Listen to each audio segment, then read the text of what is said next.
for the Geek Pridecast on this Sunday evening. With me tonight, we have Laura Benson. Hi. We don't have John Joe Cosgrove. I was about to automatically go in with a John Joe Cosgrove, but he's not here. Mark Canty. Hello there, guys. And Joshua Varney. Sup? Right, guys. So, how's your week been? What's been up in the world of geek for you guys? Well, in Swans... Oh, my apologies. Ladies first. No, you go. I have nothing to contribute. Oh, fair enough. Oh, that's going to be an interesting podcast. Yep. Whoa, this is going to be fun. Well, for once, as of Monday, Wales is open. As in fully open? As in, people are coming into town and realizing that, holy shit, we can spend money again. Shops are open. And it's just the one shops that are like, we've missed your money. Please come and spend. Like Pandora, JD Sports, Zara, Monsoon. All these places are open. It's like, we've missed your money. Spend money with us. Monsoon goes with administration. I don't know what new look. Well, I don't know these fucking shops. I hardly go into them. I've got kids, for God's sake. For me, it was straight to the Disney store. Yeah. So you definitely haven't gone into administration. As a kid, I used to quite enjoy going carpet shopping with my parents, simply because if you ever been to a carpet store and they have those big rolls, like those big massive rolls of carpet, and me and my brother used to hide in between them. So you'd go in and you'd sort of get in behind the carpet, and like when people came over, they do the stroking thing. Oh, that feels good. We go rah, jump. I used to do something similar, except I used to do it in supermarkets. You know how there's always that wall of toilet paper? I'd climb behind it and then stack it so it was properly faced and create tunnels behind. And then when someone would come to grab paper, I'd either do one of two things. I'd either just leave my face there, so as they removed it, it was like a decapitated head, or I'd grab it, and so they'd have to try and tug it, as if and then I'd let go and duck, and they wouldn't be able to tell what happened. So I did this for 3 years as a kid, until someone was like, "Can you just stop being an asshole?" This is why Laura's no longer allowed in Kmart. And I was like, "This is great fun." Yeah, I've not done the carpet thing since I was banned from a carpet place, because you can pull the carpet, can't you?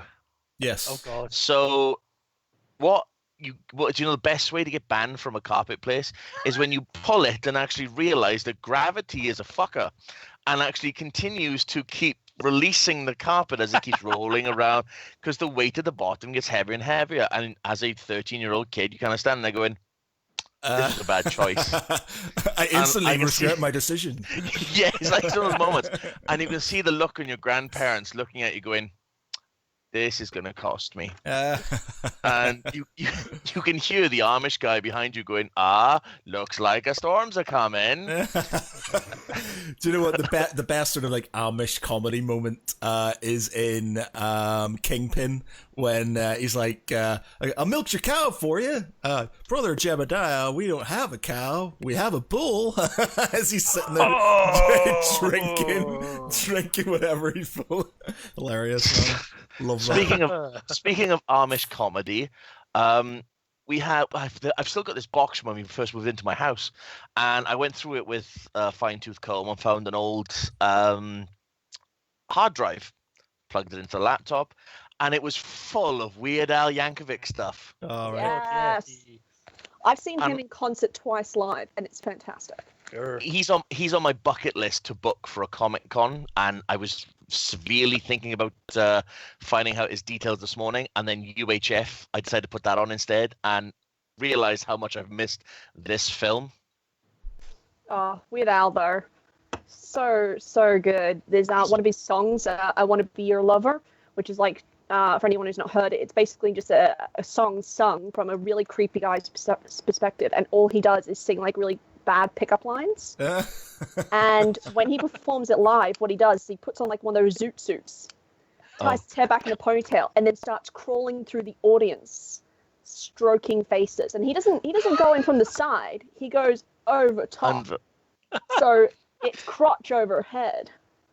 And he's just walking, and and the whole time the chorus is I want to be your lover, baby. I just want to check you out. And he just does as seedy as possible. And watching it is just fantastic. And then when he does any of his Star Wars songs, he gets in contact with the local 501st, and they'll come on stage with him to help him perform like Yoda and stuff like that. Oh, amazing. Talking about singing, I just watched Eurovision, the Fire Saga. Oh, Oh, God. don't. I've not watched it yet. I want to watch it because I've been told it's the best thing on there now. Do you know what? I can't. It's super feel good. It's like it's not even generic sort of it is Will Ferrell in certain ways, but it's not over the top Will Ferrell. And it has it, you know, it is pretty feel good. Like I put it on and my missus was just like, yeah, I don't want to watch this. And literally within about half an hour, we're sitting there going, oh yeah, and sort of getting into it because it's got like loads of really cliche sort of songs and stuff, and it must have like, you know, Eurovision people there. They have a thing called a song along where they basically start clapping and then they start doing this like the sing along thing where they all like jump in and start sing battling. It's hilarious. Sing battling. Yeah, it's very good. It was a good film. Yeah, really enjoyed it. It's got Pierce Brosnan in it as well. Pierce Brosnan is Will Ferrell's dad. I don't know. I just Oh. hate Will Ferrell so much personally. I just can't fucking stand him. It'd have to be a damn good movie for me to sit through anything with that guy in it. Have you seen his stand-up, You're Welcome America, where he's George W. Bush? Have you Yes. seen how much I hate him? Yeah, I know, but Why would I have seen if stand-up? if you The want most to love, closest I've seen is I think he's done that on SNL. What's Right. where does the hate come from? Oh, I just find his particular brand of humor not to be overly intelligent, to be really quite brutal about it. Like it's just toilet humor. Yes, And it's all about it toilet was humor. probably funny when I was 12, but I kind of appreciate like stuff that's more thought out than, oh no, I fell over and ripped my pants. Oh no, my pants are ripped. Oh shit. Like it just seems really trite, his brand of humor to me. Sorry, I know that probably sounds really stuck up, but I just don't find him funny. I love I it. just- I love anything. It's Fart like humor. when I was a kid watching Jackass was like, this is the peak of comedy. And watching it now, I just think, all y'all should be dead and you'd probably deserve it. Yeah, I never really liked Jackass. I'm not a massive fan of comedy that makes you want to sort of cringe, or like I'm not a massive fan of Borat as well. As some of it I'm alright, Exactly. but it's just like no. cringy. Cringe comedy. Yeah. I completely agree. Yeah, if that's the kind of line, like that's why I never really got along with Little Britain as well, especially later in the years. A lot of it just made me go, whereas some of the best comedy in my life that I keep coming back to time and time again is the really, really well thought out shit like Tim Minchin. Some of Tim Minchin's works I could listen to once a day for the rest of my life and still be happy because it's just that clever and bit just biased really as well being an constructed. Aussie. I Okay, John Mulaney. Fine, I can do the same with John Mulaney or Bo Burnham. my favorite comedians growing up had to be the great oh my god, I fucking can't even remember his name. It's gone. The great Billy Connolly. My god, I can't even remember. I forgot his name. Billy Connolly. Had to be Billy Connolly. His sketch about the tiger, sorry, not the tiger, the lion, the zebra and stuff, kind of going, doesn't know what it is, and how he's like, yeah, well, I'm one of those camely haired things over there, I mean, I'll just fly away. And I love Billy Connolly because his comedy feels like he's gone through that story, and when he tells a story, it's like he's been there, it's the truth, and he's just sort of making it slightly more. So I love that. I also tend to just like comedy that more makes fun of the comedian or the situations the comedian's been in that's become funny because the guy is naturally funny, rather than making fun of other people. Because not only is it like a low-hanging fruit, like, really? That's the best you can do? Ooh, let's have a go at a minority. But it also just doesn't age well. Yeah. So I tend to like comedians who have a go more at themselves and how stupid and weird the world is. Yeah, I like Bill Hicks. Obviously, was a massive one. Like his, some of his stand-ups absolutely just bang on even today. I loved early Eddie Izzard. I'm not a massive fan of his newer stuff, but the things is, sir, it's the rebels. What do they want? Tea? I don't know, but they have a flag. I love that stuff. Have you ever seen the Hannah Gatsby special? That was probably about 2 years ago now. It made quite a splash when it came out, And the first part of it is gut-burstingly funny. She does this whole thing about how Van Gogh had depression after some guy tells her that she shouldn't take antidepressant meds because it'll dull her sparkle. And she does this bit on it, and it's immensely funny and entertaining, and you learn something from it. But then the second half of the special is actually about how a lot of comedians do nothing but break themselves down. A lot of people do nothing but break themselves down and hurt themselves in order to entertain other people, and how it's time to start not doing that, stop hurting ourselves for other people. So it's actually a really interesting special because it starts off really funny, and by the end of it, you're really thinking. We've got a message from I'm not gonna be able to get this name right on Twitch. Syngeneic Syngeneic.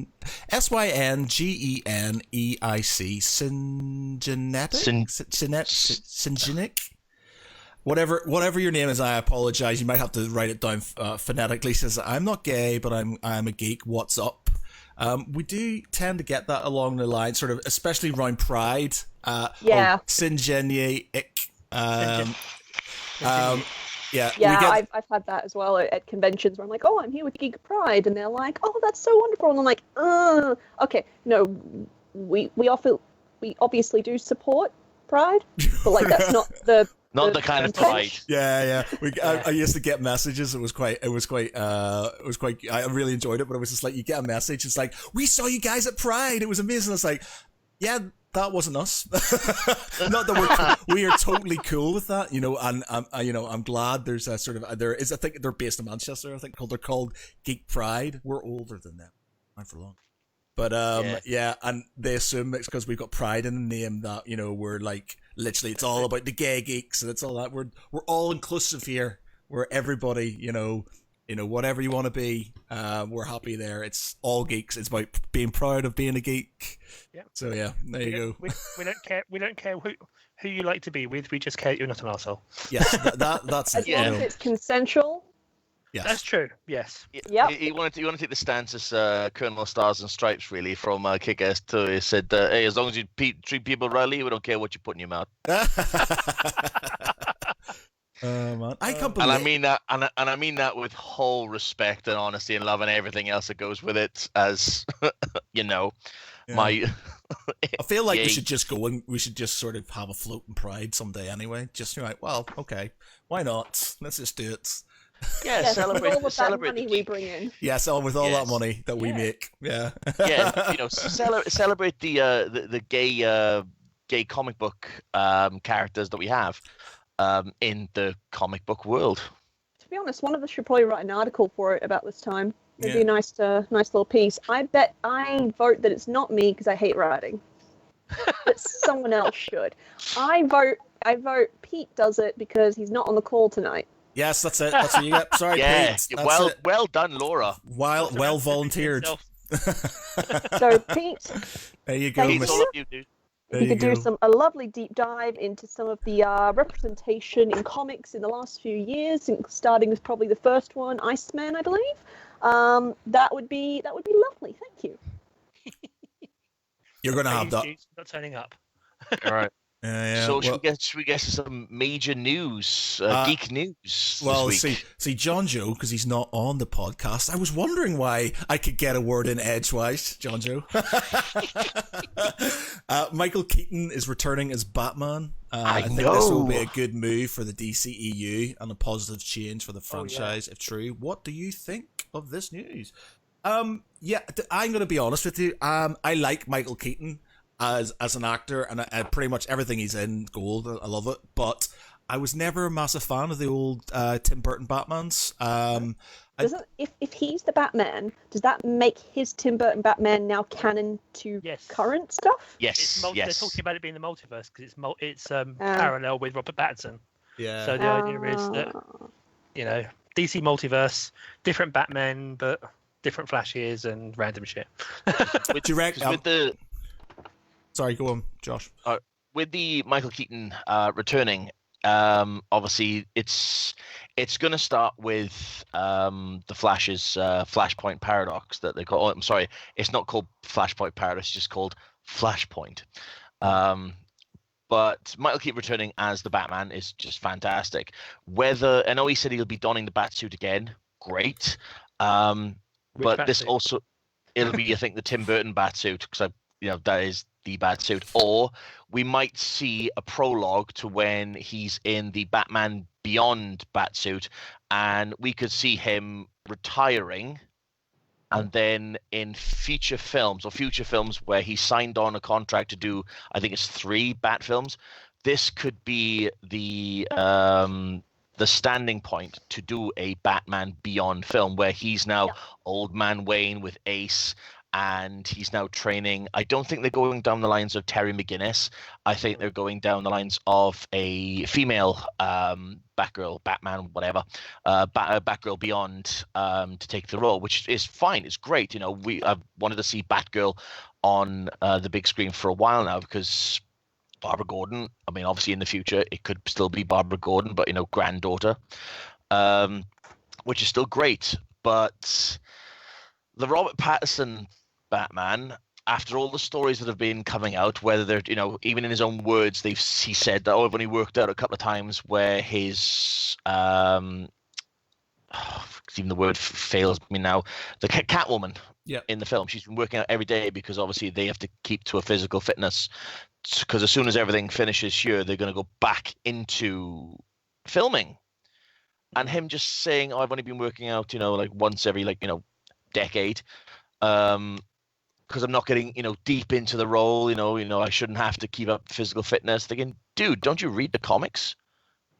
Bruce Wayne stays at physical perfection every single time because he's just a guy in a suit. He has no powers. He has no, healing abilities. He's a guy with a lot of tech strapped to him, fair enough. But again, Green Lantern said, what are you? You just tell me you're a guy in a bat suit? He's a guy in a bat suit. So he has to stay at physical perfection every single time. But Michael Keaton back as Batman. Note, though, he might be just literally trying to it might be a PR kind of stunt to lower expectations. You know what I mean? Like to kind of say like, oh, I'm not really working out, and then he comes out and he's like shredded, or at least he looks still really, really good. And then everyone has to kind of go, shit, we owe him an apology. Like, it could be a PR stunt, but I also just think it's not that big of a problem because I think they're going to muscle suit most of it anyway. Yeah, and the stunt guy on the bike as well looks, because that was not Robert Pattinson on the leaked pictures. The stunt guy on the bike as well, if that's him, if that's going to be the Batman for the entire film, Robert Pattinson is just the face of Bruce Wayne and nothing more. Which is okay with me, because sparkly vampires, no. I don't know. I have a lot of love for Patterson. Not for Twilight, but not for Twilight. So I hated the films. Don't get me wrong. But what I love is the Twilight film commentary. Like if you've never seen it, it's unreal. I don't know if they just gave him like alcohol and just forgot to turn off his mic, but he basically does nothing but drag the film the entire way through the commentary. Like he'll get to a scene and he's like, yeah, in this scene I had wire in my collar so I could look perfectly rumpled, pretentious fucking wanker. Like, no one hates. And then at one point it's like, this is the part where I bite a baby out of her stomach. It's so gross. Like, no one hates it more than him, and no one's more vocal about it than him. And it's really funny. And he had this really great story about him having a stalker. And so he's renting out a villa in Spain for some movie. And the stalker, this woman, keeps coming to his house every day. Eventually, one day, he just lets her in and then just sits down and has a meal with her where he does nothing but whine about his life, and she never came back again. That's amazing. That's one way to get away about a stalker. It's just like, this shit isn't real. You're through the looking glass now, baby. Yeah. He basically was like, oh, you want to stalk me? All right, well, I'm a boring ass bitch, and you're going to have to put up with 3 hours of me moaning about how much I hate my life. Be careful what you wish for. I love that story so much because how many stalkers could be just ruined by actually showing them what a person's actually like rather than what you build them up to be? Yeah, I'm not going to sort of slag him off. I'm not a massive fan of his because I haven't seen him in anything yet that I've went, this I'm a fan of good. him personally, not as an actor. Yeah. But just as a dude, seems like fun. Yeah, but that being said, I hate people ripping actors before they've tried something. In the end, give it a whirl. Again, I'm a massive fan of Ben Affleck's Batman. I think for me, was an amazing Batman. I will always. Yeah, and everyone complained about him when he was first cast. Yeah, and he's back now as Batman in the HBO Max in a series. He signed on to be Batman again in the HBO Max series. What series? So why not just do fucking Batman then? Why? I don't understand. It's because the Snyder cut is their universe. Let's try this again. Hopefully we're back. Does somebody just check that we're back after a disconnect? Waiting. Dun, dun, dun, dun. It's weird. It seems to happen I thought I'd sorted it out. There we go. Yeah, I thought I'd sorted all this shit out. I didn't realize it had happened last week as well. Professionalism. Yeah, but obviously it's not I have no idea why it's doing it. I've got a new router. I've changed the settings and everything. And it's sort of. Have you tried turning it on and off again? I did the on and off thing. Have you tried percussive maintenance? I did it all. But yeah. Did you pull out the cartridge, blow in it, give it a shake, and then put it back in? I wish things worked like that again. Did you call your mother and say this will not work, and then the moment she came over and looked at it, it worked again? Because that's a surefire way to get anything working. That is amazing, and then that is definitely 100% way. If you want something to be fixed, just tell your mum it's not working. She'll come over and it'll automatically be there. Same with finding things. She'll go, I can't find it. Yeah. And then you'll go, have you looked for it? Yes, I've looked for it. And then she'll come over and it'll be the first thing she looks at. And you're like, okay. Damn it. All right. My friends describe it as looking for things with your boy eyes. We actually had that today, where a comb went missing in the house, and everyone had to get involved in looking for it, and no one could find it. And there's this big kerfuffle. And then before I got on the podcast, I was like, I'm going to go and make myself some dinner. And I opened the cutlery drawer. The comb is in the fucking cutlery drawer. And I just was like, wait, it's Dad. It's Dad has done this. No woman would put a comb next to a fork. They have teeth. Just, bro. Was he eating hay? Well, apparently he'd had his hair cut, and there had been the scissors. So he'd seen the scissors, and the scissors go in the drawer. And he was like, well, I'll put the scissors and the comb in with the cutlery. And I was just like... So what happened? Well, we'll get back to what we were talking about before the disconnect. What happened with Ezra Miller? What did he do? So there is video footage of him grabbing a female fan by the throat and choke slamming her to the ground. Because he comments of, you want to fight, and grabs her and choke slams her to the ground, and everybody was like, oh, so with that kind of liberal Flash, are we? Even though I as a Flash fan, as most of you know, I've never liked Ezra Miller's portrayal of the Flash, simply because the boy can't run right. Who runs like that ever? And I think most of the production crew just went, oh, this is going to be a peon, and it was a peon nightmare. It blew up all over Facebook. I mean, the guys like Tipster, Mr. H, even Philip DeFranco got on all this, and just what is going on in the DC universe. But yeah, Ezra Miller is under scrutiny at the moment because he might not be returning as the Flash. They might get somebody else. And everybody seems to be petitioning right now for Grant Gustin to take over as the Flash. Yes. Well, which would be a great. They have been in a show together, so I guess they crossed over, didn't they? That little surprise at the end of the last crossover. Yeah. So that's good, and if they do that, great. I'll be on board with that because I think Grant is fantastic. But yeah, other than that, Michael Keaton returning as Batman, I think we've all waited for this, to be honest, ever since he gave that speech at a university saying, I'm Batman. Come on.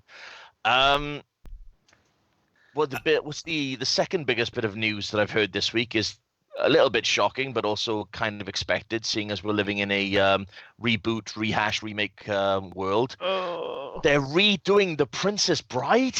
What? Yeah, Let's take them outside and just beat them on principle, shall we? What? Yeah, Hugh Jackman is to return. It was to be the iconic Wesley, and he's on board with it with Jack Black, Taika Waititi, Josh Gad, Andy Serkis, Joe Jonas, and Sophie Turner. With No, Neil I was okay. I was okay with that entire cast until Josh Gad. Who's Neil- Josh Gad going to play? The voice of Olaf in Frozen will be the most irritating. I reckon he's going to be the poison guy. Yeah. I can honestly see. Inconceivable. Inconceivable. I can just hear that in Olaf's fucking voice. Jesus And Christ. the best thing is, though, Neil Patrick Harris and his husband, David Burke, are going to be in it as well. And I hope to God Neil Patrick Harris is taking over Billy Crystal's character as Miracle Max. Because I think he would do it brilliantly. I watched him recently in A Million Ways to Die in the West. And put him as Miracle Max. Yeah, fantastic. But if Josh Gad is going to be it's not Fassini. Fassini was the Andre the Giant's character. Anyway, the Sicilian. Who's going to be Inigo Montoya? God, what a role to have to fill. John Joe says on Facebook that Princess Bride isn't a proper remake. It's a socially distant reenactment using funky outfits and bad acting.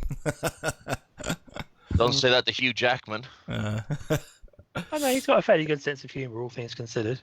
He's put up with some very interesting decisions over the years without, well, I don't know, throwing himself off a bridge somewhere.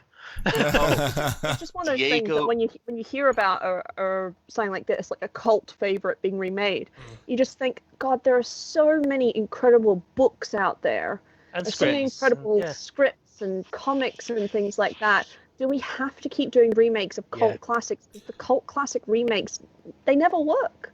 No. Like, because people will they will go in. It doesn't matter how good the remake is. They will go in and they will hate it for being a remake. Yeah. So Diego Luna could apparently be Inigo Montoya. Yeah. Okay. I can kind of see that. Yeah. Gabriel Luna, who was in Terminator as the new Terminator and Ghost Rider, he'd be good. Yeah, he'd be very good. Other news. What have we got now? Disney's Mulan. The release date's been pushed back, and so has Bill and Ted. Yeah, I know. Bloody Disney. Bloody Disney. Do you want to tell them about their insensitivity then, Josh? Well, I got pins out of it, so it all worked out well for me in the end of it. But yes, Disney staff need to. Well, the attitudes of Disney staff, especially in certain stores. I'm not going to say which store because even though they did kind of give me free gear, I'd rather not say where it was because I don't want anybody getting in trouble or losing jobs over it. Because I'm a nice guy. But to comment on somebody's weight because they can't find a certain size Top hoodie, top, t-shirt, whatever that I wanted, and be an earshot of said person is not really good customer service. Disney. I know you're all good with your Disney. I know you're all good with your Disney pointing and your Marvel superheroes and shit, but no need to be a dick. Yeah, no need to be a dick. But I'm so happy I got my. Well, the thing I was after was like $15 because it was on sale, so I got pins worth 25. So win. Oh, that's good. I know most of them are going to Laura anyway, so you know. Yeah. You see this frame behind me. For people not listening, I have a A2 frame behind me with photos and shit. I've got a matching one in my bedroom, which I added a cork board back to it, and that's all my pins on it. And it's nearly fucking full. It's a problem. It came down one night at like 3 a.m. because it'd gotten so heavy from the way it ripped off the wall. Oh, there. So you have enough pieces to flare then, yeah? More pins. I used to have a picture when I was a young whippersnapper who had too many hormones flying around. I had a topless picture of Melinda Messenger as my on my wall.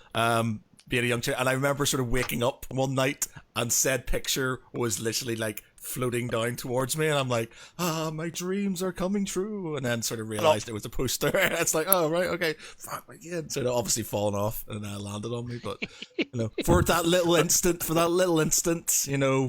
I've had this dream before. I think 13-year-old Matt was like, oh my god, think dreams can come true.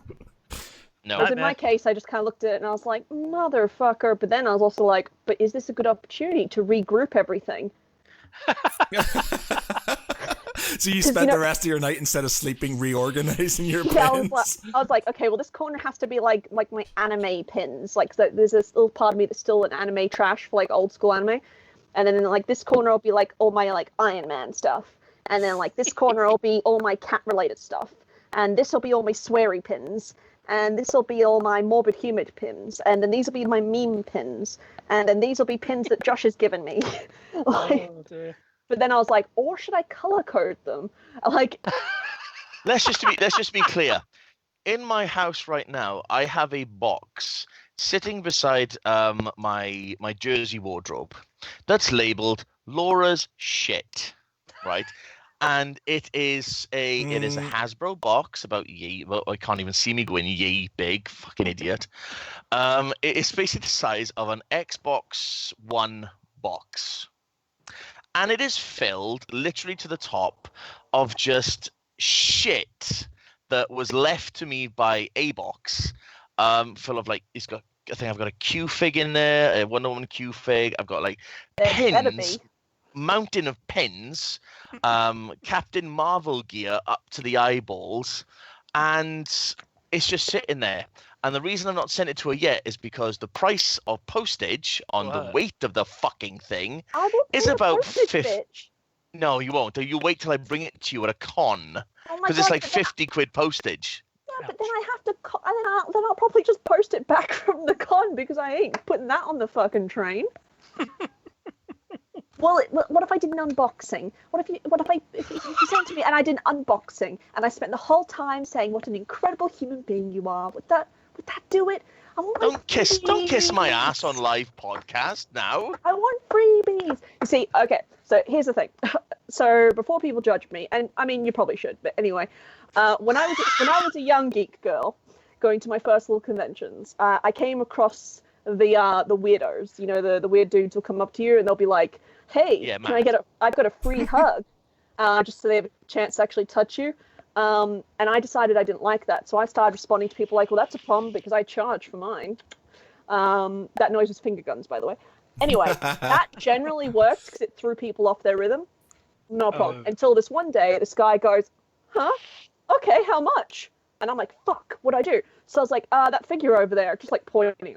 I pointed like $100 figure, and he's like, all right, and starts pulling out his wallet, and I was like, oh shit, no, I can't do this. And then like a year later, I was thinking back, someone reminded me of it, I thought, motherfucker, I should have just let him bought me the fucking figure. Who gives a shit? Honestly, at this point, if any dude wants to buy me something, like I used to be like, oh, I can't possibly, but at this point, I don't give a crap. Give me free shit. Give me free things. Free shit. I go around conventions at this point, and there are some vendors that know me so well, they just give me free things for going there.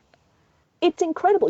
If you walk with me around at MCM, there's about 4 poster vendors that will just give me and whoever I'm with a freebie.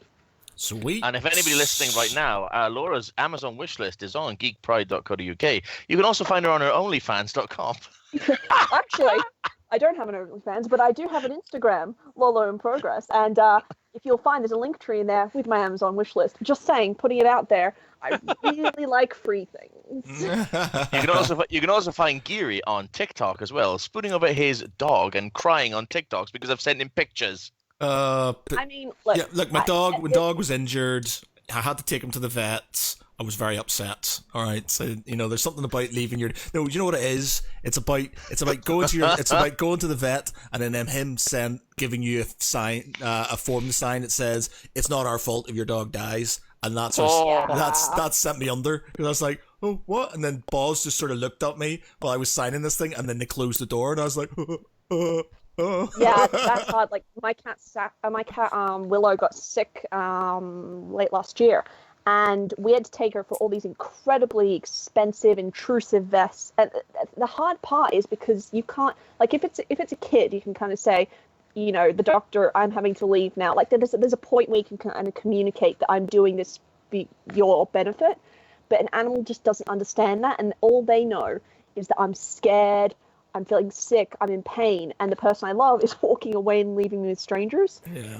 And every time I have to do it, like, I am an absolute fucking wreck of a person. And it's also the reason I can't watch or enjoy zombie films, because I worry about all the abandoned cats and dogs. Like, oh Christ, don't watch Chernobyl then, for Christ's sake. They don't know what happened to Mummy. Yeah. This experience I've never had to really experience, because Sarah's a vet nurse and now she's the practice manager, which means when our animals go in, they're just having a day at work with Mummy. Though, of course, when we first had Chili, which is our first cat together, the problem there was that he wouldn't go near her for like a week because, of course, Mummy took him into work and stood there, and he went to sleep and woke up and there was something missing. So he just looked at her funny and stayed about 8 foot away at all times for a week. Yeah, man, when we chopped Rowan's balls off, coming easy with that one. Oh, I spent the month leading up to it being like, if you don't stop being a little prick, I'm going to chop your nuts off, in the vague hope that if he just like kind of mildly understood me, that like when I eventually did chop him off, he'd be like, bitch is serious. I should listen to her. Like, this was this was my ongoing theory. And then when he did wake up, he was kind of like, damn. And I was like, just eyeballing him, just being like, yeah. Does he ball? Yeah, balls. And Willow, before his deballing, when they'd have fights, would like go for his nuts, which is just like, you can tell she's my cat. Like she'd be like, oh, I'm gonna ruin you, you little prick. Nothing there. Prick. And and to this day when they fight, she still goes to like clamp on, but they're not there anymore, and I think he's glad for that. Yeah, Boz, he knows the vet very well, and if you literally get him outside the car, and he's just like, nope, I know this place, and he refuses to move, and because he's a big lad, it's just like, you have to literally pick him up, and he does this thing where he pushes back, like, so you can't get him, but I've got like this harness so I can pick him up, and he's quite heavy, but I can pick him up. But he gets to this point where he's still trying to put all his weight down, so you can't. But then he realizes that, you know, it's futile, so he kind of does it, where he's like, all right, fine. But he just looks at you like, you betrayer. You would do that, you betrayer. I've never seen them here in the UK, but in Australia we actually had cat-specific vets you could go to. And they were really great for a cat owner because obviously you don't have to worry about the cats and dogs kind of upsetting themselves kind of thing. But the problem is that they also operated as a cat shelter, so they always had a cage there in the waiting area full of cats ready to be adopted that they had taken in and everything. And so you're waiting, your baby's in there getting like a thermometer up their arse or something, and you're just sat there, and this cutest kitten ever is trying to crawl up to you, and you're just like, oh, I'm going to walk away with 10,000 cats every goddamn time. And honestly, if more vets did that, it would probably increase adoption rates, just because like it's easy to be like, oh, I don't want to adopt an animal, until you're sitting there looking at them and you've just developed this connection in this moment. And you're like, I love this cat. I love this cat. There's a cat I met in an adoption home 6 years ago called Preston. I'm still not over. I swear. Like, he should have been mine. I know this in my heart and in my soul. Impulse adoption. You may say that. I'm not entirely sure how we don't have like 30 cats. Because every time I get a message from Sarah saying, look who was brought in today, and you get this picture of this little white fluff ball. Or something, you know, these little adorable cats and puppies and things that people have abandoned. I'm just like, no, you keep telling me we can't afford another cat. Yeah, but he's so cute. And I'm sure we could make it work. No. Sharon Osbourne? Well, bringing cats and geeks kind of back in, making it nerdy again instead of just like a few people online just being like, I love my fucking pet. There's a competition that DC is running at the moment for people to enter up to 10 photos of something they've created from DC to be used in their advertising for the next 3 years. So cosplay, fashion, just something you've created from your fandom. My cat is Ginger, and I cosplay Supergirl. So I am currently sewing my Ginger cat a little Superman cape because Supergirl has a ginger cat called Streaky, My friend has printed a little Superman 3D emblem. Like at 4 a.m. I messaged him. I was like, I have a really dumb favor to ask you, but I need like a little like 2-inch Superman emblem with some like hooks and shit. And once that arrives and I paint it all up, I've got a backdrop already set up and a camera set up, and I'm gonna try and get a photo of him jumping midair. Wow. Oh God. Yeah. Wow. If this was a Marvel competition, you could have turned him into a Flurkin from. I know. I mean, that required quite a bit of Photoshop to be, you know. And then would it be still Rowan? The only Photoshop we'll have to do on this is probably give it an interesting background and give the little lightning bolt streak on the side. Yeah. But while I was researching reference images to do this, I actually looked up Streaky's past, and it is the dumbest story, and I love it so much. So apparently Streaky, Supergirl's cat, was created, born, empowered, because Supergirl was doing some chemistry in her room. She was like, I'm gonna do some experiments on this kryptonite to see if I can make it kill me less. And then she comes in, she's like, well, I guess that failed. And then she just yeets the kryptonite out her window. And it lands on the cat. And now the cat can fly. Okay. I love early Superman and Supergirl, right? Yeah. They just did not give a shit about the story at all. They were like, I don't know, I guess he just like Homer Simpson threw it. A bit of a radiated thing, and the cat picked it up and was like, I guess I'm a Superman now. And like that was enough of a story. People just went, oh yeah, seems good. Yeah. Christ, if this cat hawks up a hairball, he could take somebody's face off. Well, in terms of a segue from that, has anyone ever read? There was a famous. What's the word I'm looking for? Someone did a very long theory many years ago on how Superman would be incapable of having sex with any human woman because his sperm would come out with such force that it would actually shoot through her body. I guarantee it'll be like a shotgun through her back. Shotgun through her back. And considering the sperm is out there looking for eggs, would it then fly till it reached an egg? God. There's an incredible read. An incredible thing. And it just ruins Lois and Clark for you, because I'm just like, girl, your pelvis is going to get pulverized. And I don't mean that in a sexy way. Yeah. It's like there's a comic of like Superman and Wonder Woman having sex, and they like demolish a mountain underneath them. Yes. And yeah. I guess that's why Superman has to take her back to the Fortress of Solitude, because it kind of negates his... See, I'm going too far with this. I'm doing a Brody thing in Morats now. He takes Lois to the fortress because it negates his powers, and that way, you know, that's how Lois is pregnant in the Supergirl series, because they have to go... really puts you in the mood. Hey, baby, you want to go to my my ice box in Antarctica so I can knock you up? I have a special box. When my baby kicks you, they're going to kick your rib out. In Hancock, the Will Smith superhero film, there's an extended scene, and I think it's like the director's cut, where he actually picks up a girl from a bar, takes her back to his trailer, and obviously they're having sex, and next thing he goes, no, you need to get off me, it's going to happen, you need to get off me, and all you see is the outside of the trailer, and all of a sudden, these bullet holes just start appearing through the top of the roof. Well, they did that same in The Boys as well, with that superhero chick that was having sex with that guy, and then she just got too into it and just pulverized his head. Yeah. Yeah. God bless superhero sex, isn't it? It's really weird. I just love those really weird deep dives you sometimes do into a character, like when you actually start thinking about how they would translate in the real world.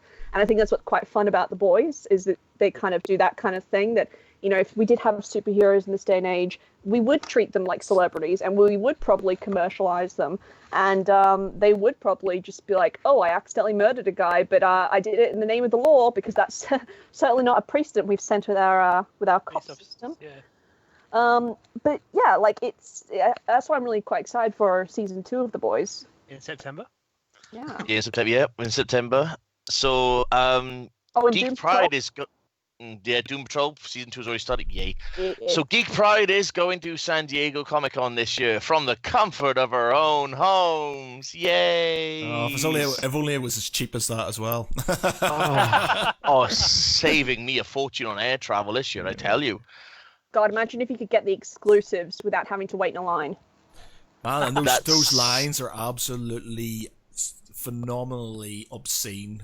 They're just they're grim, you know. Exclusives will be made available, but I think it's a lottery thing at the moment, from what I've read on comiccon.org.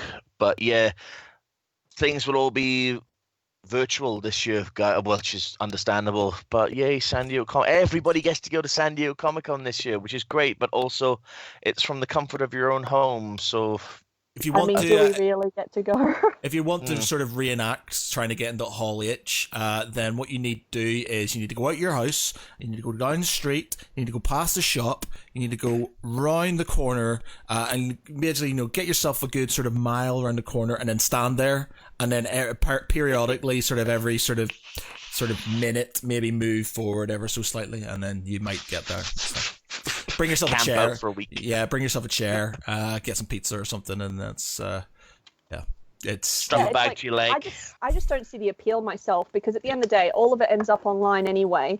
I would rather have been out enjoying the convention than standing in a line for God knows how long, just so I can say that I was in there. It's so hot. Like, I just couldn't understand it when we were there, and it's down by the marina and stuff, so you get a bit of a breeze, but it's like there's people in deck chairs in full costumes and stuff standing in line, and you're just like all the way around the marina and stuff, and you're just like, but you're literally, I just don't, wow, it's mad, I couldn't do it. Like, I had spent most of my time underneath, there's like the overhangs which goes into the convention center, and they've got like air conditioning pumping out. I like spent most of my time there, and I was just like, yeah, I think I went in the convention twice when I was there. I spent a lot of time outside in that air conditioning. Well, it's like back in Australia, my local convention used to happen in an old exhibition grounds, and there was no air conditioning, and 90%, like it was spread across about 5 buildings. So a lot of the time you had to be outside, and all the lines were outside. So I think maybe one of the last ones I went to before that particular location actually got demolished, I actually fainted from heat stroke, and I was one of 9 people who did. Wow. So like they didn't put up like umbrellas or easy water stands or anything. They were just like, fucking die, nerds. I mean, we don't give a shit. They later moved on to the Supernova. Supernova then moved on to the Gold Coast Convention Center, which had its own layer of controversy, because in Australia the Gold Coast is well known for where you go to get stabbed. Like that's where our bogans are, which is your chaps. So, you look at them the wrong way and they take it and they get really aggressive. Now imagine some kid dressed up as like someone from like fucking Link with his fucking sword walking around. Oh my God. All of us were like, he's going to get shanked. We're all going to get shanked. Oh, man. But it is actually interesting. I don't know if you've what it's like in America, but in Australia, after the convention, people don't do after convention parties. After the convention ends, everyone just goes home. Depends. Like over here, obviously in the UK, from what I understand, we all go off. Yeah, it's like the party is better than the con. Yeah, London. Every time I go to sort of MCM and stuff, it was always like the Fox or in the Novotel Hotel or something like that. Yeah, there's always a party somewhere, even if it's someone in the hotel room. No, when I was in Manchester MCM, not so much. I've been to one, which was a bit of a smaller sort of thing, but it wasn't really anything major. We did the same Manchester MCM for Memory Geary. Yeah.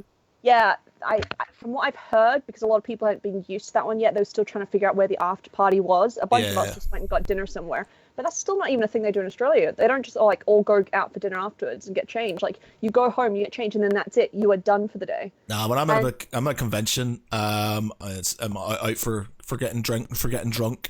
When we were in San Diego, the whole city's taken over by it, so you can't not go out for it and stuff. So literally, honestly, I couldn't go back after doing it, because when I had my first convention here, after it was at an MCM, I just went back to my hotel room and watched Great British Bake Off while eating some instant porridge that I bought in the shop downstairs.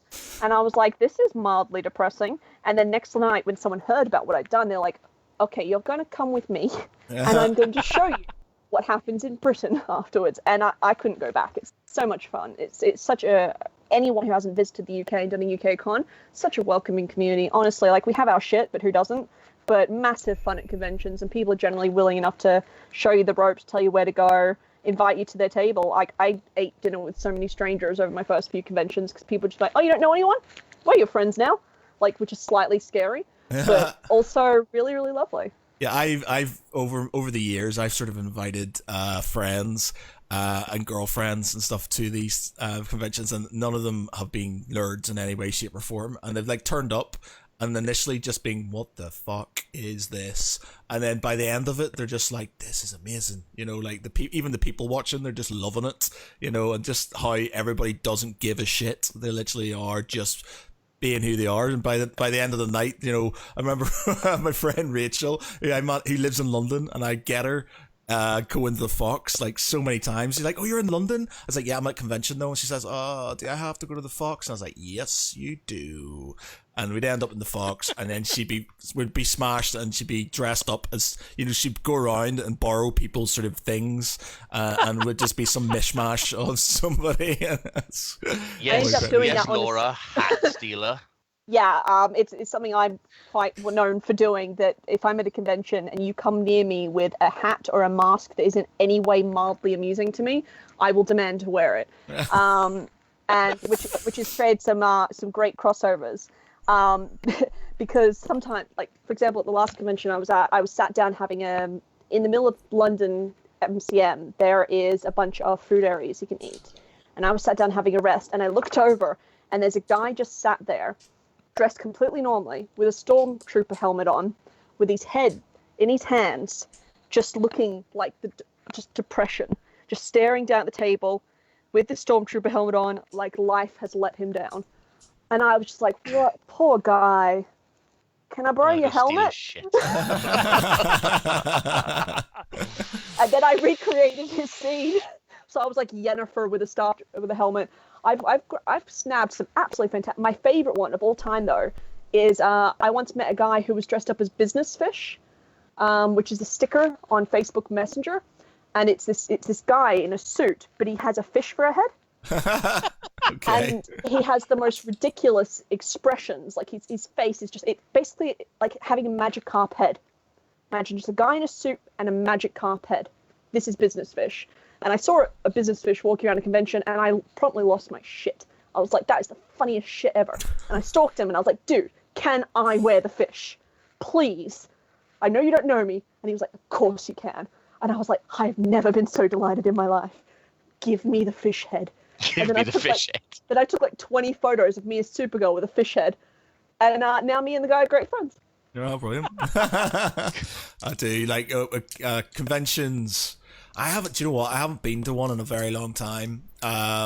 Just have had a lot of shit going on, and I just haven't had time to do it. But I do miss sort of doing the whole, being there for 3 days, maybe 4, and like just being super drunk and missing like half a Saturday. So you get there and go big on the Friday nights, and then Saturday you regret Saturday. You're regretting it, so you're just like, I am not getting up. I've got an interview to do. Nah, I'm not doing that interview. And then you get up in the afternoon feeling grim, do what you have to do, and then carry on. And then on Sunday you're feeling even worse. And yeah, I loved it. It was great. As a rule, I never go to a convention before 1 o'clock, because I know that I would have fucked myself up the previous night. Like I know this already. So I like set I get back to the room, I stumble back into the room at 3 or 4 a.m. I'll eat a banana, because there's a convention tip for everyone. When you book a hotel room and they ask, have you got any special requests? Ask for a bowl of fruit. Half the time they'll give you a bowl of fruit. So when you're stumbling back to your room at 3 or 4 in the morning and you realize, I'm kind of fucking hungry, but I don't want to do anything, you have a bowl of fruit. Okay. Honestly, it's great, especially if you have to take medication, or if you've been drinking to, soak up a little bit on your stomach so you're not fucking ruined the next morning. Or alternatively, if you wake up the next morning, you're like, I could not bear the thought of eating hot breakfast, but I think I can choke down like an apple. It's really handy just to have some fruit in the room. Step back to the room, you have your banana, you fall into the bed, I set the alarm for like 11:30 because I know I'm going to spend an hour wandering around the hotel room going, where the fuck's my costume? Where the fuck's my costume? I've unpacked it, mind you. I'm just stupid in the morning.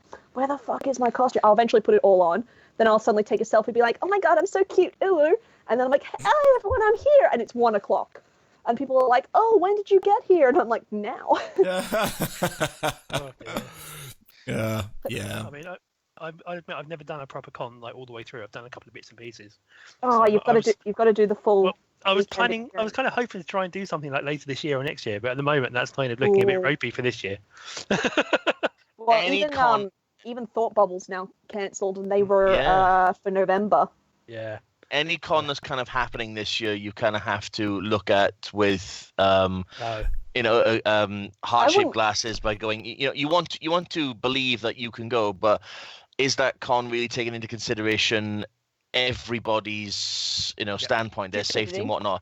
I mean, every con this year has been cancelled. I know Monopoly events are doing For the Love of Sci-Fi in December.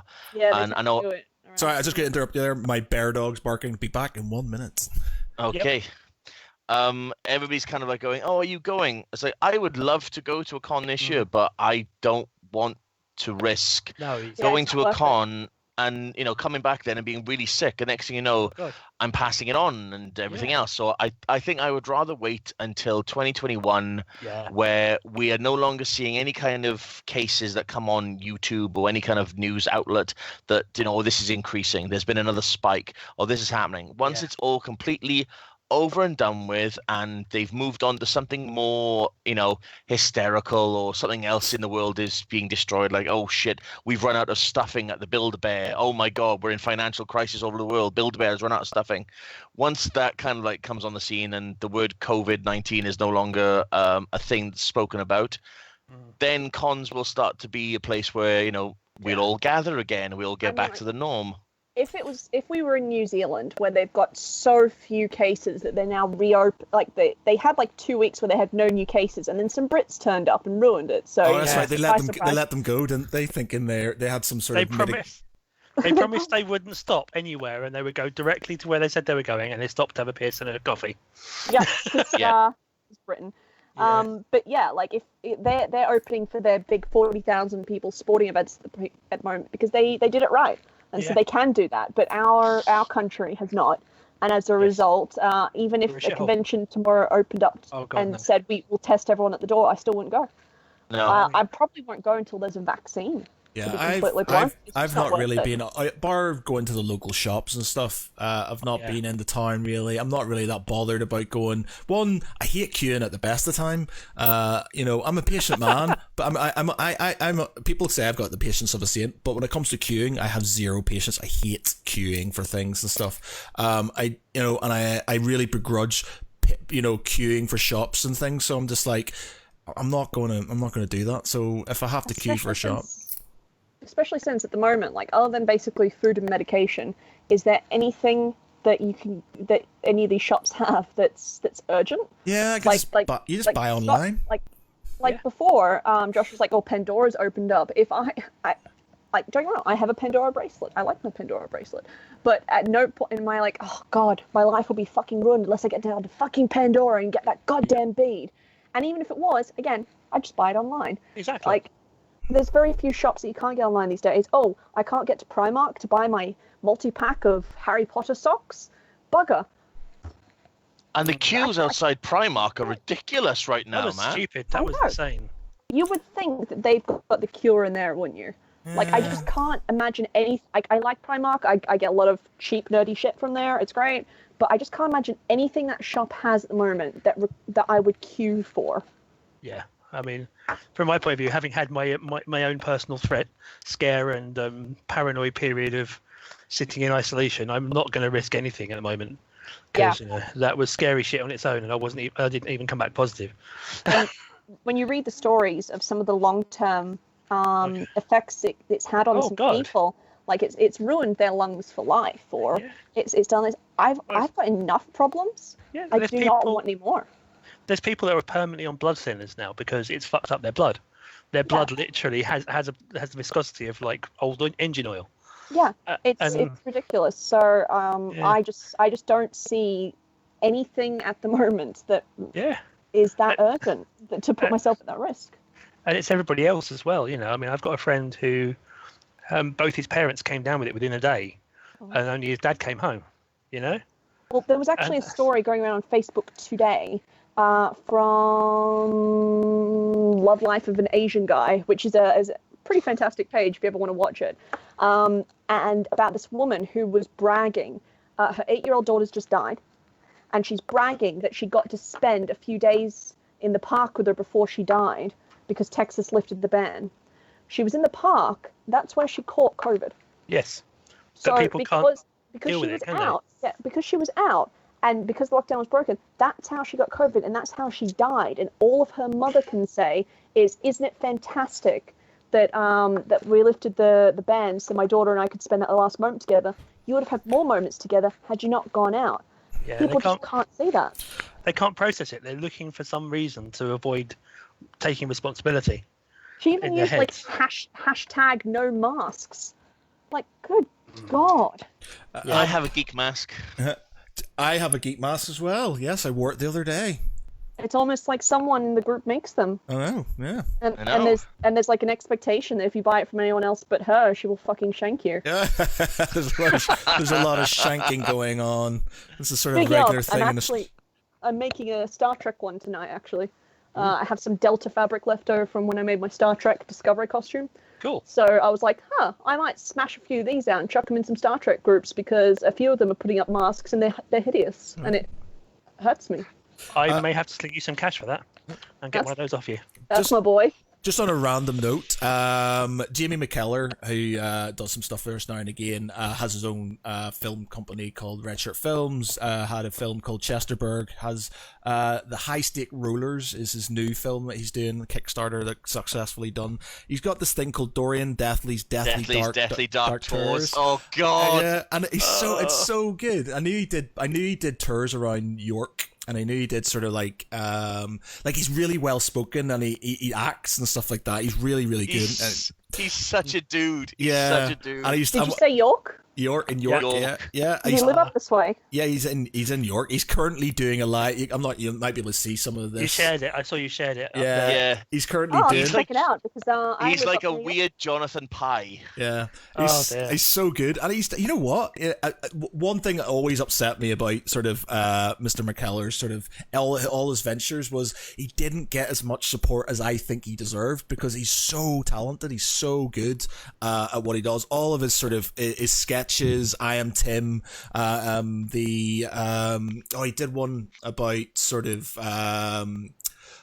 It was basically Knights of the Round Table, sort of D&D type one. Lots of sort of really good stuff, really well done, thought out, and he just never got as much sort of. Well, there wasn't flops, so it just didn't get the sort of the support that it sort of deserved. And I think now, because people have nothing better to do, they're starting to sort of latch on to some of this, and this Dorian Deathly's tours thing that he does, because obviously he's out of a job, I think, because his tour bus company can't do tours around York, so he's basically walking around York with his wife, doing tours and live streaming it and stuff, and they're so good. And he does other things where he does like ghost stories. Now, I don't believe in ghosts, but the stories and stuff are really good, and it's really good to see because he had like 1,000 views, viewers there, and it's just like really well done. We're really proud of you.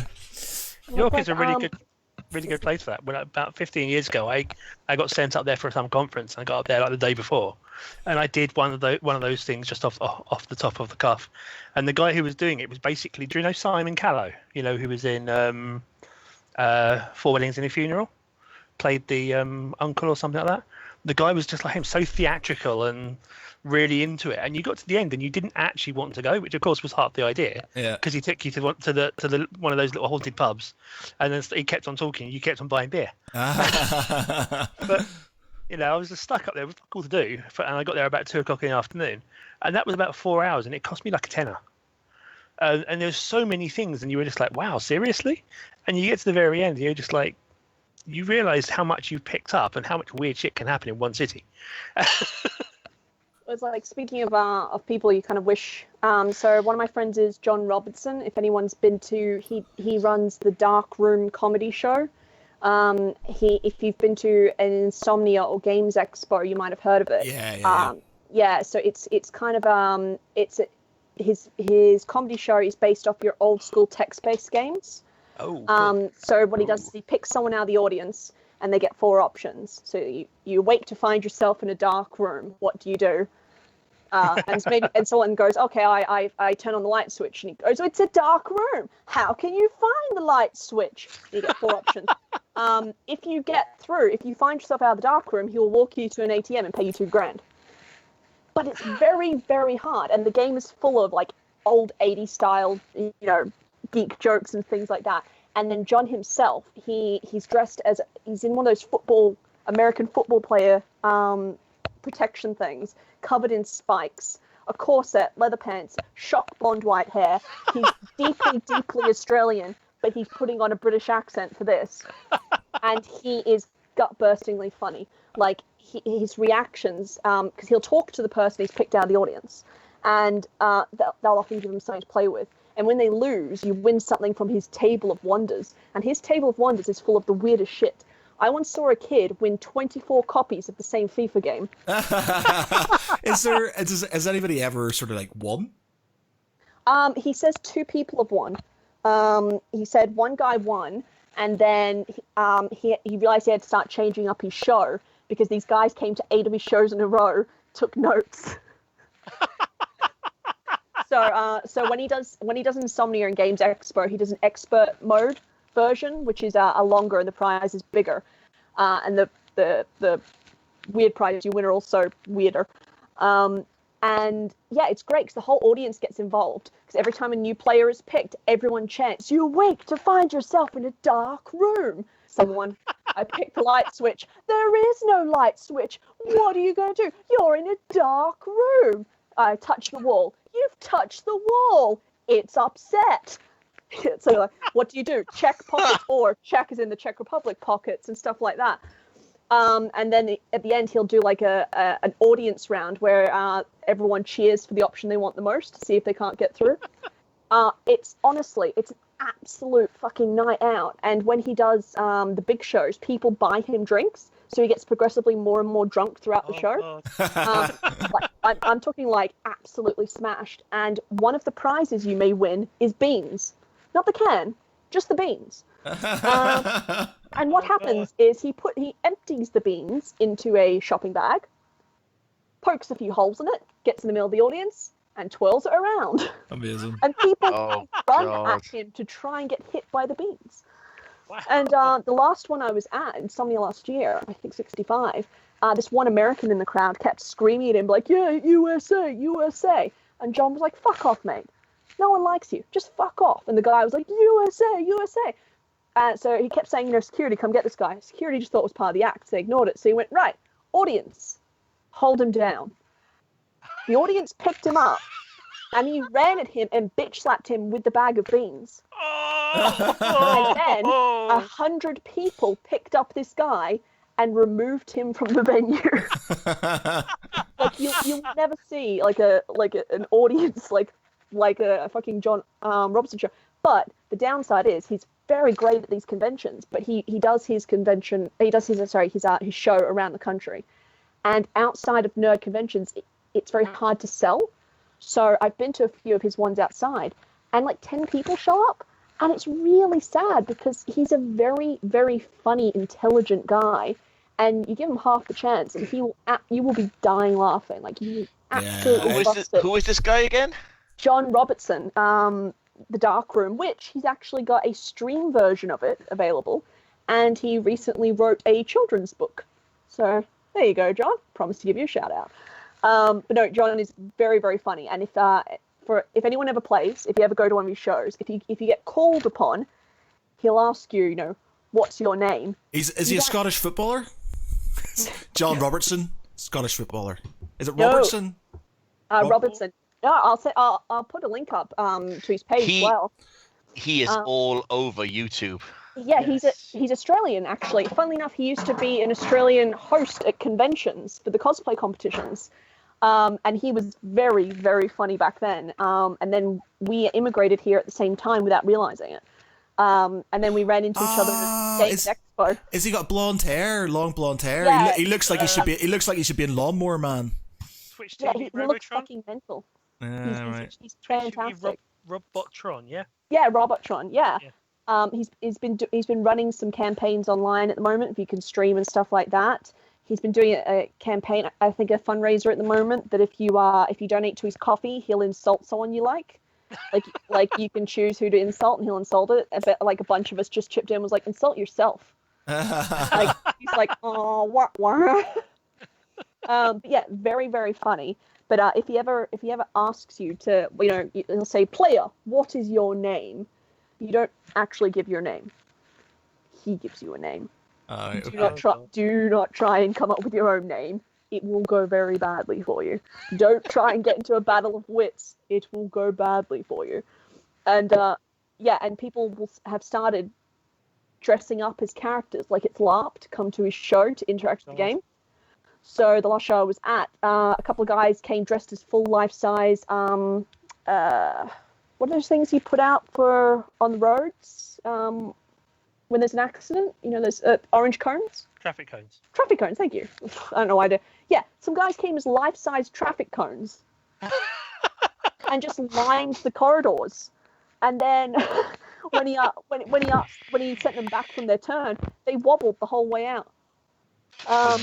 And then his whole game is run on a computer screen.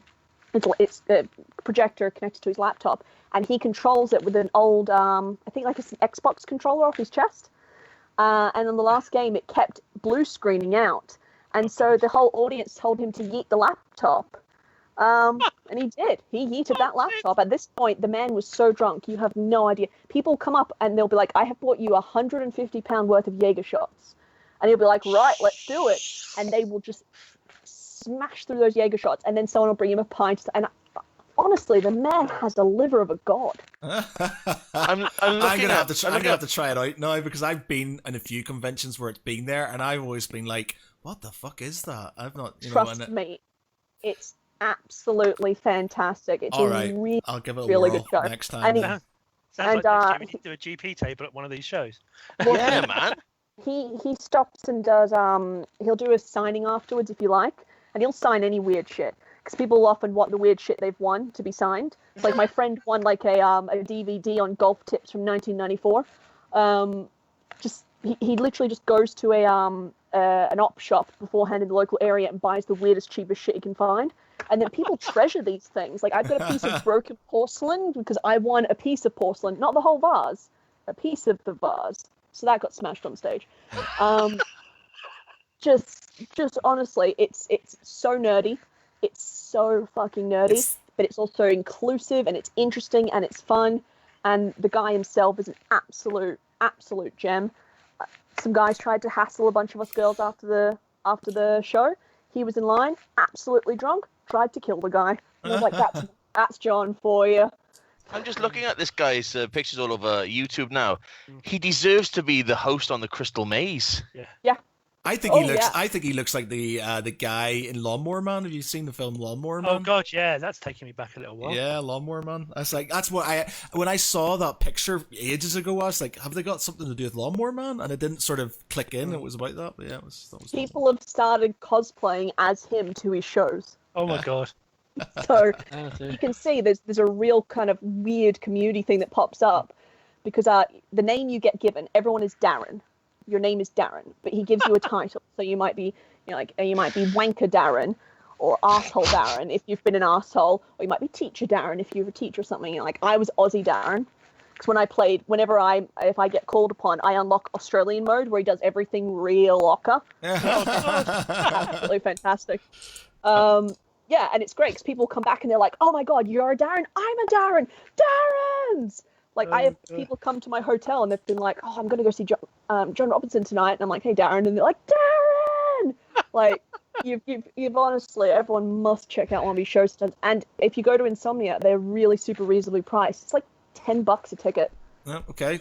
So 2 hours. John Robertson 2 hours there. entertainment. You got some recommendations. John Robertson's Dark Place. I'll definitely check it The out. Dark Room. The Dark Room. The Sorry. Dark Room. The Dark And Room. also check it out on stream where you can actually play that, and check out his streams because he's doing like at-home versions as well. Yep. And I expect free tickets from now on, John. Yeah. Well, yeah. So I'll give that a whirl, I think. And obviously, Dorian Deathly's Deathly Tours, and obviously Red Shirt Films for Jamie McKellar, who highly deserves all the praise he gets because him and his wife are very hardworking, and I'm definitely going to go watch one of those after this. Let's share pages from both those on Geek Pride later. He did an advert for York for the tourist board and stuff, which was really good. He shared recently, and it's like him, sort of like in York, and it's really good. He's a good actor and he's very funny. So yeah, he's really good. Super into his horror, like really into his horror films and stuff like that. But yeah, amazing guy, and I think I met him at a convention once where he was sort of trying to push I Am Tim, and they had their own booth and they just weren't getting a lot of traction for it, and it's like, oh man, that's really good, and I sort of talked to him about it, and the sort of friendship went from there. But yeah, people like that deserve all the sort of all the attention. It's a shame. Do you know what? All it takes is, and it's very apt. You can see now, all it takes is for a couple of people to look at it, something, and like it, and share it on for it to sort of kind of spin, to sort of go viral. As you can see from there, they weren't getting a lot of traction, and now through this whole thing and this new show they're doing, thousands of people, and it's well deserved. Then I'm glad.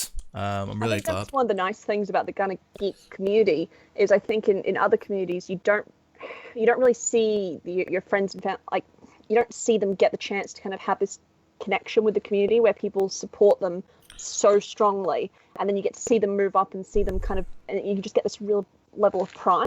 Yeah. Like every time someone walks by and they're like, "Oh, I've just been to John Robertson's show. It's been the best thing ever." I'm just like, "No, that's my dude." Yeah. Like, you get emotional. It was the same as like Sneaky Zebra and stuff. Like I remember them when Geek Pride first started, and they were asking sort of, they were doing some small. They did still do the cosplay videos, but it was like really sort of, they weren't like massive. And seeing them grow over the years has been a pleasure. And seeing them sort of get better and better as time's gone on.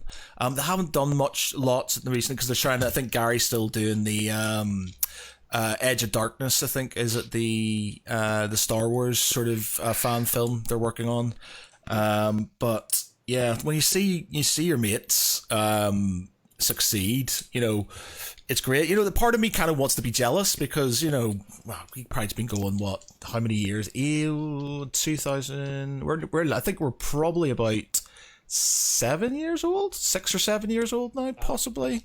We're getting old, and, we are what we are and stuff, but I don't think we put as much effort in. I think we're very much a case of we like doing a thing and we do it when we can, whereas these people live this shit, like they do it and stuff. And as much as I would love to live this, I couldn't afford it with my other sort of your Hot Toys obsession needs to be funded. Yes, and two, you literally have to live and breathe that sort of thing, and with lives, you just can't do it. So you just got to accept that you are where you are because of yourselves, and that you have to sort of appreciate if other people sort of do meteoric rises, it's because they've put a lot of effort into it. There's the odd occasion where they just get lucky, but in most of the cases of my friends, if not all, if they've tell that they've really done something, they've really done well. So yeah. I think it's kind of a sign of when you kind of mature in life, because when I first got into cosplay 10 years ago, whenever like my friends would get like more interactions, more likes and stuff like that, it used to really bother me, and now these days I just see my friends succeeding and I'm just happy for them. You're just like, oh, fucking good on you. Because like some of my friends, like Amazonian cosplay, she works so hard at her social media. Like she is on it. She's does the research into algorithms, latest trends, what's all happy, everything like that. Me, I fucking hop on once a month and I type into Google #generator because that's how little I give a shit. I put in one word, I let it generate my hashtags for me because again, I don't give that much of a shit. Whack them on, chuck the post up, and if it does well, fantastic, and if it doesn't, I enjoyed making it. But it certainly is something that I think as creators you can really fall victim to, is constantly is judging your success against other people's success, and it creates a toxic environment. I think it's one of the problems that the geek community can kind of have, because there's so many creators where we start going against each other rather than lifting each other up. But when we all lift each other up, I think we're all much happier in the end. Yeah, 100%. There is a lot of bitching and moaning and stuff. In most communities there is, but it's good to sort of just be happy for people and stuff. There's nothing, I try not to. It's hard as human nature to be jealous, I think, about people who are doing better than you, getting paid more than you, doing things. It's hard to be not be jealous, but you get nothing out of jealousy. You get nothing out of it whatsoever. All you get is you hurt yourself. Yeah, you do. 100%. I think one of the most important life lessons I ever learned is that the first thought that crosses your mind when you see something, and it's a horrible thought, is not who you are as a person. It's how you've been raised to be. It's how you've been conditioned to be. The second thought you have, that's the important one. So whereas I might look at someone, see all their likes, and go, they don't deserve it. And then I go, no, they do deserve it, because I'm taking responsibility and I'm making an active effort to make sure that I'm not engaging in that negative behavior.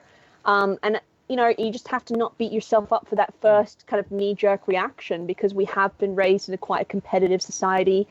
Girls versus girls, who's the hottest, who's got the best scores on whatever game, we are a competitive kind of people. But I think as long as we recognize that and understand when we're going too far, when we're not using it to improve ourselves rather than using it to try and beat others, it's just a problem I think any community with a lot of creators have. Yeah, it's a general adult thing, I think, that we're getting better about in some communities, is that maturity to realize when you need to take ownership for what goes on up here, so that you're a better person to interact with. Rather than wondering why everyone doesn't want to do anywhere near you because you're this little horrible pile of vicious nastiness in the corner that resents everybody else because they get up and do something while you just sit there and bitch about them. It's like because I'm quite a blunt person, as anyone who listens has probably figured out. Really? No, you. Yeah. I'll fucking shank them. I'll shank them. If you don't buy my mask, I'm gonna shank you. Yeah, so pretty much I'm a very blunt person, and sometimes that bluntness can end up cruel. I can accidentally or unthinkingly say something that to me may be funny or just unthinking, and it might hurt a friend. I've always made sure that that people know that if I say something that it hurts them, they can tell me, and I will be like, whoa, you're right, that was out of line, I am sorry. And then I try and be more mindful of how I interact in that way. Some people actively want me to be assholes to them. And if that's your thing, that's great, because I am an asshole. Some people I'm assholes to because I genuinely don't like them, but they just don't seem to get it, and they think they're part of a joke. It's also it's like apologies and stuff. This is going very deep and in a different sort of direction, but I think there's a lot of people who have inability to apologize. Yeah, because they feel like if they apologize, it's weakness. And for me, I'm stubborn, but I will not apologize for something if I know deep down in my bones that I have done nothing wrong. There's no way I'm apologizing for that and stuff. I might sort of try and make things better and say, look, I don't agree or whatever, but let's move on. But I will not apologize for something I've done nothing wrong. I will literally just dig in. But conversely, and people, and if you're wrong about something deep down inside you, and you might sort of try and lie to yourself that something's happened, or if you're wrong, you know it, and there's no shame in going, look, you know what, I fucked up, or I'm wrong, or this is wrong, my opinion's wrong. And you learn from things, and there's, I've got to this point now where if I'm very good at spouting off about things, like I know shit, and I'm like, hey, this is wrong, this is right. So I was random example. I was walking along with my missus the other day, and I was like, that's oilseed rape when in Rome, sort of kind of, as I knew that, and she went, no, it's not, and I was just like, yes, it is, and I went, let's Google it, and I Googled it, I was wrong. I was like, all right, I was wrong, I'm sorry, and I just said I was sorry, and I didn't kind of try and bullshit it into something else. I was just like, yeah, I was wrong, and I've learned something, and I didn't feel like I was being a dick because I was defending something that was wrong. And it's just like there's so many people that you see, and they just try and and they're digging in their heels just because they don't want to apologize, even though deep down they probably know they're wrong. And it's like prime example is, and this is the most frustrating one, is on TikTok video, some person, I said my dog's a Tibetan Mastiff, and somebody commented and went, that's not a Tibetan Mastiff, that's a Newfoundland.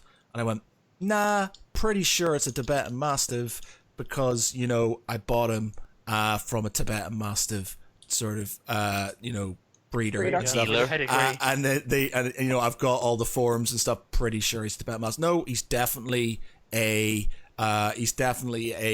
Newfoundland. And then she gave me something, so I just sort of posted all these different links to why she was wrong. Still kept on going on, you're wrong, and I was like, you're either trolling me or you're an idiot. And it was just like they refused to accept that my dog was a Tibetan Mastiff. And I was like, why is it that you've got to that position in your life that being right, or at least making yourself feel like you're right, is the so end game? Important. Yeah, for me, do you know what? Very famous example. Oh, sorry, you finish. I hate being wrong about things. I don't mean as in I hate being wrong and I just want to be right all the time. I hate when I'd say something wrong and I realize I'm wrong. I feel like I need to kind of go, shit, I was wrong, I'm really sorry. Or, that's if I make a mistake in something in work, it's bad. Most people like, oh yeah, it was this. And I'm just like, shit, it was my fault, I did this. And my boss is like, oh, you don't have to own up to that. And I was like, yeah, but it's my nature. I feel like I need... It's not weakness. If you're in a job and you're fucking up all the time and you're apologizing for it, fine, you're probably going to get fired, but at least you know where your weaknesses are, and at least you know where you are. Whereas if you have this sort of fake sort of I'm right about everything sort of thing, then you're going to end up basically living in cloud cuckoo land, as my father would call it, and just believing in things that are false or wrong. A really fun example of this is there's a comic artist online called Branson Reese, and he did a little 4-panel comic where the guy's just in the water, and he goes, I'm going into the big wetness, and then a small bubble comes out that says, smooth lions are eating me. Now, it's not groundbreaking, but what happened after was pretty amazing, because someone was just like, as a veteran scuba diver, I've touched dozens of sharks with my bare hands. Everyone had rough skin, like medium sandpaper. Now the artist just decided, oh, I'm just going to fuck with you here. So he was just like, something must be wrong with your hands. Sharks smooth. And didn't matter. This guy just kept coming and being like, here's facts. Here's all these facts. Here's these facts. And this artist kept being like, sharks are smooth, man. Smooth. Silky smooth. Smoothie smooth. And this guy just did not realize that he was being fucked with because he was so determined to be right. And this guy just kept trolling further and further. He even gets out a book at one point and scrolls on the front of it, sharks are smooth as hell. And this guy just doesn't realize he's being fucked with. He's just so determined to die on this hill. And you see that with people. They'll just be like, I'm so determined to be right. And if it turned out that someone had come in at the end of this thread and be like, actually, sharks are smooth, I think this guy might have killed himself. He was so determined to be right. It's an actually fantastic thread if anyone ever wants to Google it. Google Branson Reese comics Smooth Lions and find the comments underneath it, because it got quite famous. It's a funny as fuck read. And some people have started doing it on Tumblr now, where they deliberately state an incorrect opinion and then just keep pretending like it's right, just to watch someone spiral.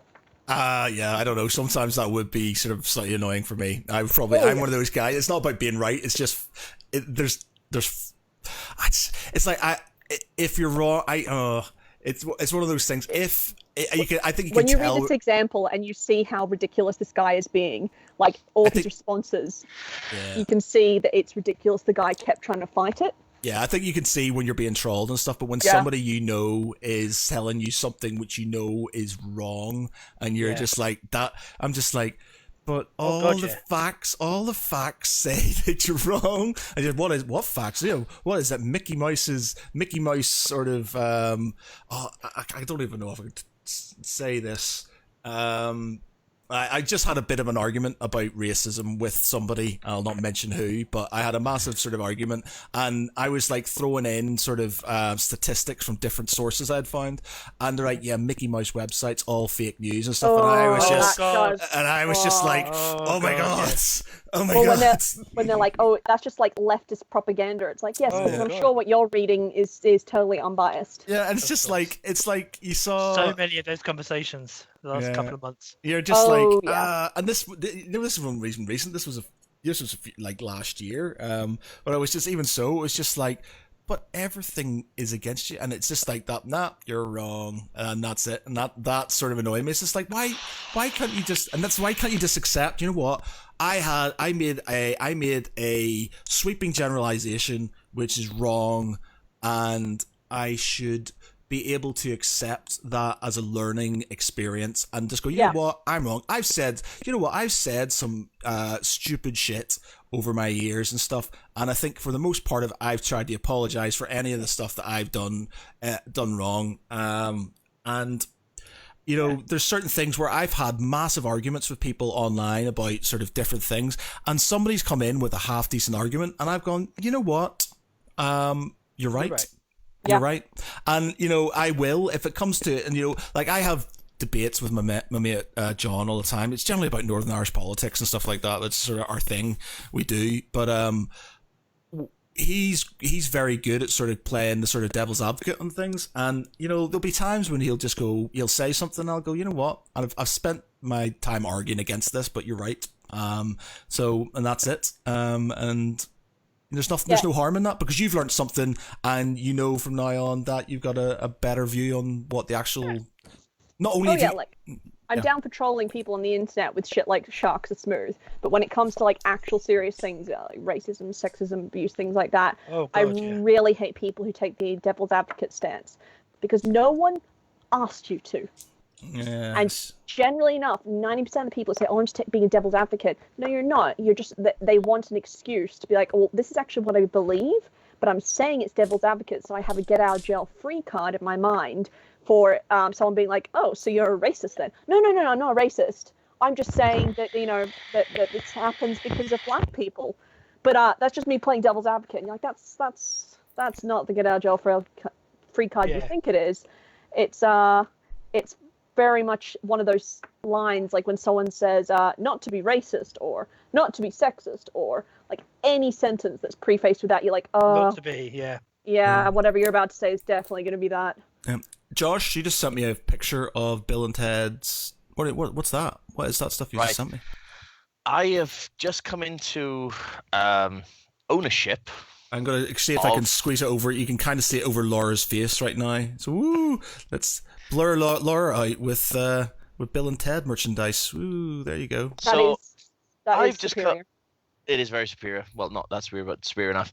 I've just come into wonderful holding of 10 of these amazing Bill and Ted's Excellent Adventures booth photo frames. Oh, amazing. They're quality. So I thought, just to, you know, brighten everybody up, because, you know, nobody's going to con this year. Bill and Ted's film has been pushed back. So why don't we do a giveaway on Geek Pride, and we're going to give away 10 of these photo frames to our wonderful geeks. Yeah, that sounds like a good idea. Yeah. Brilliant. Yeah, I'm kind of gutted it can't be in it. There you go. You have to take it. That's the one thing that frustrates me is, and the only reason I put this down to why I have such an addiction for buying Hot Toys and stuff is because we get a lot of cool stuff through, and, you know, 9 times out of 10, unless I'm actually physically reviewing it, I can't keep it. And even sometimes when I do review it, I give it away anyway. So it's just like, brilliant. I'm going to be attempting my first video review of a product sometime in the next couple of days. Oh, awesome. Yes. Wish me luck. And we are going to try and get as much merchandise as we can to review. I am on Hasbro's case. Well, not their case, just, kind of like on my knees begging. Because they still need a lot of begging. I'm in emails. Yeah, I have no idea. I managed to secure one of the free Comic Book Day Loki special boxes.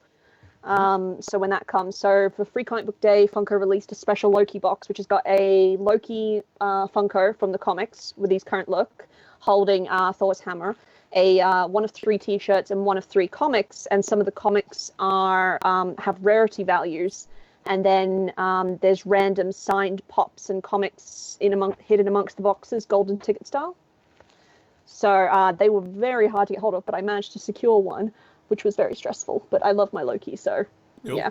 But I'm actually pretty excited when that one comes to kind of review that and see what I got. Knowing my luck, because I never win these things, I will literally get the most common shirt and the most common comic.